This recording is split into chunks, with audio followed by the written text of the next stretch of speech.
지금 여러 기관 중에 가장 뚜벅뚜벅 흔들림 없이 자기 일 잘하는 기관이 헌법재판소인 것 같아요. 오늘 재판관 회의 내용 이제 브리핑한 내용도 이제 보니까요. 윤석열 측에서 두 가지 이의 신청을 한 거 아닙니까? 첫 번째는 정계선 재판관에 대한 기피 신청을 했고, 두 번째는 그 5개의 변론기일 날짜를 일괄 지정한 게 너무 빠듯하게 우리를 몰아쳐서 변론권을 제약한다 이런 이의 신청을 했었는데, 그랬는데 이제 기피 신청은 이유 없다. 그리고 한꺼번에 정한 것도 그건 정당하다. 이렇게 해서 이제 뭔가 이 헌법재판을 지연시키려고 하는 피청구인의 시도는 용납하지 않겠다. 이런 태도를 또 한 번 더 명확하게 한 걸로 보이고요.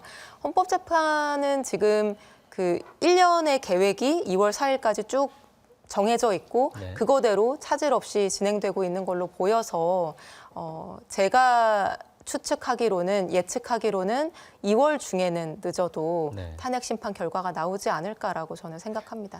한 가지만 더 말씀드리면은 윤석열 대통령 측에서 이제 주장하는 많은 주장들이 사실은 그 새로운 주장들이 아니고 4년 전에 징계 국면에서도 계속해서 주장했던 거예요. 예를 들면은 정계선 재판관에 대한 기피는 과거에 징계위원회에 대한 기피 신청을 그때 모조리 했었습니다.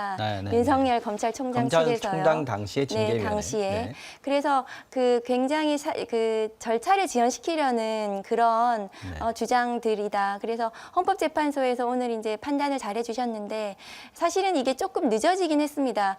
박근혜 대통령 당시도 그렇고 노무현 전 대통령 당시에도 변론기일 열 때까지가 윤석열 대통령이 가장 늦었습니다. 지금 한 달 정도 걸렸거든요. 그래서 변론기일 준비기일도 늦었고 변론기일도 좀 늦게 열렸기 때문에 사실은 이게 너무 빨리 윤석열 대통령 측에서 막 몰아쳐서 한다고 주장은 하지만 그것이 아니고 헌법재판소는 정해진 순서대로 그냥 쭉 가는 것이고 윤석열 대통령 측에서 계속 지금 지연수를 계속 쓰고 있을 거고 앞으로도 아마도 저는 이제 재판관들에 대한 또 그 과거의 징계위원들에 대한 공격이 막 말도 못했어요. 개인에 대한. 그래서 저는 재판관들에 대한 또 어떤 공격이나 이런 흠집 내기가 있지 않을까 좀 우려가 되긴 하거든요. 그래서 지금 이소영 의원님께서 말씀하신 대로 헌법재판이 빨리 신속히 결론이 나는 것을 목표로 해야 된다 그렇게 생각하고 있습니다. 저는 오늘 제일 이상하게 생각한 게 어이없게 생각한 게 뭐냐면